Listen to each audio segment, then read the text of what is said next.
Empreenda Doido, um programa criado para contar histórias inspiradoras de gente real que tomou as rédeas de sua própria vida.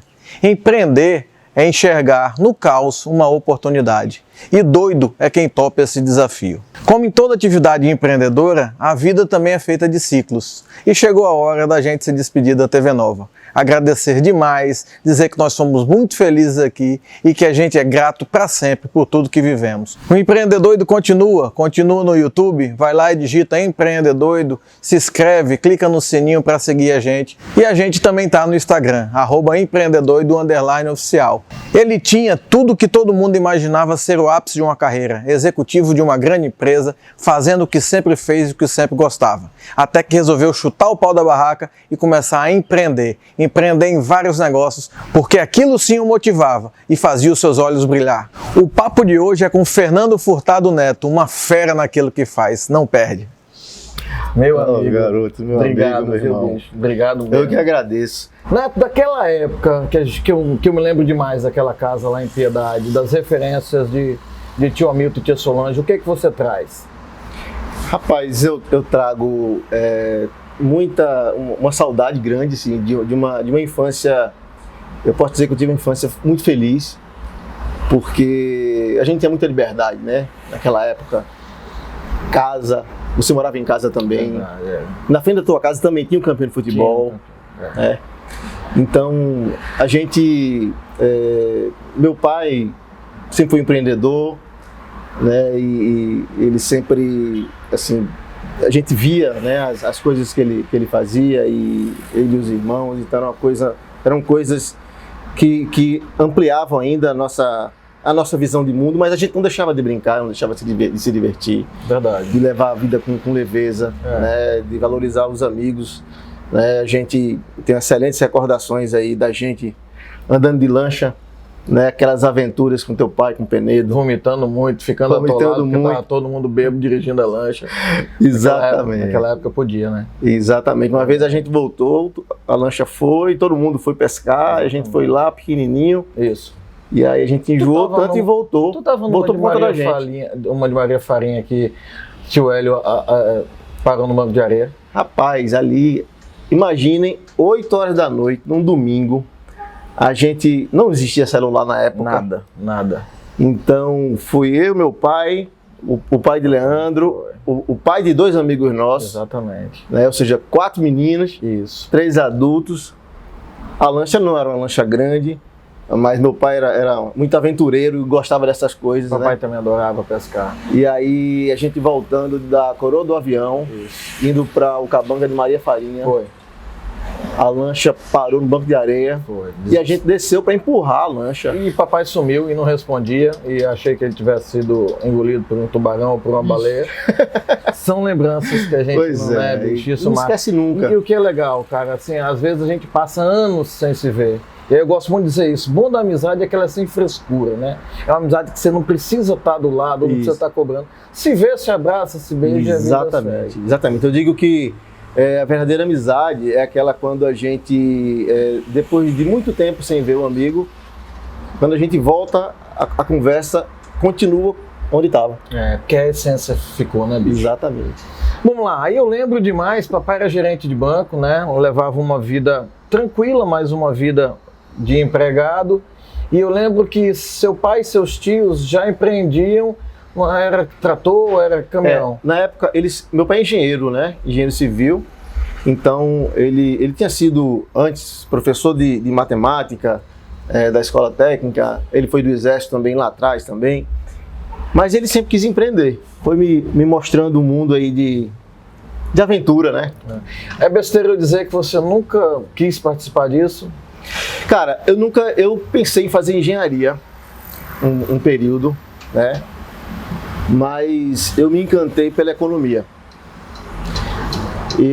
Quando eu estava no ensino médio, né, pro científico, né, eu tinha essa dúvida, mas o Brasil vivia um período muito complicado, né, com hiperinflação, né, e aquilo ali me deixava muito, assim, preocupado já, sabe? Puxa vida, será que não tem saída? Porque... E aí eu gostava de matemática, gostava de história, de geografia e tal. Então, assim, eu acho que isso tudo foi me fazendo... e aí comecei a me identificar com planejamento, ainda na faculdade. Comecei a trabalhar na empresa. Você fez economia? Fiz economia. Na onde? Na Federal, aqui em Pernambuco. E eu comecei logo a trabalhar na empresa do meu pai. Sim. Na empresa deles. Aí na época já não era mais construtora. Era uma empresa que vendia caminhões e tratores. A Grale, exatamente. Uma dificuldade grande, porque era uma fábrica nacional. Isso. Né? Então, quando teve a abertura do mercado, né, que Collor abriu para o mercado, que aí fez uma excelente coisa, né? Ele teve muita coisa errada, mas quando você abre para competição, você provoca, né? Então todo mundo... Depois de ter tirado todo o nosso dinheiro, né? Exatamente. Bloqueou tudo, congelou e depois fez um mal terrível. Verdade. Né? Mas nesse aspecto de abertura de mercado, no setor automobilístico, por exemplo, né, dizia que a gente tinha os carros eram carroças, né? Os carros nacionais. Não era mentira, não. E não era mentira, não. A gente sobreviveu aos Fusca, exatamente. Aos Fiat 147. Exatamente. Então, assim, era o caminhão a Grale. E aí eu comecei a identificar problemas, é uma coisa que isso me ajudou bastante, sabe? Falando em inovação, falando em construção de valor, eu costumo dizer que onde tem problema que tem oportunidade. Verdade. Talvez seja uma frase que remete ao que é empreendedor. O empreendedor, ele vê oportunidade no caos, né? Aquela história do Nizam, enquanto um chora eu vendo lenço, enquanto o outro reclama da chuva, eu estou vendendo guarda-chuva. Eu acho que é por aí. Exatamente. Então foi uma época de muito aprendizado, né? Assim, empresa familiar, a gente acha que é fácil, mas você tem que dar exemplo, né? Você tem que trabalhar mais. Exatamente. Então, assim, mas foi realmente muito aprendizado. Depois eu com isso me ajudou muito a entrar na Globo. Sim. Depois eu me formei, entrei no processo de seleção de trainee da Globo. E aí eu trabalhei lá 8 anos. Né? Então foi outra... Eu nem lembrava da Globo, só lembrava da TV Jornal. Eu comecei, né, no mercado de comunicação na Rede Globo. Aí fui fazer formação lá em São Paulo, Rio, passei um tempão lá. E aí voltando, comecei a trabalhar na área comercial. Né? Aí fui contratado, né, de trainee para executivo. E lá também foi uma grande lição, assim, muito aprendizado, muitos amigos. A Globo na época era a quarta maior rede de televisão do mundo, então tinha muitos padrões de excelência. E aí eu fui vendo como é que funcionava, né, empresa grande, mas sempre com aquela coisa de eu quero empreender. Vai chegar a minha hora.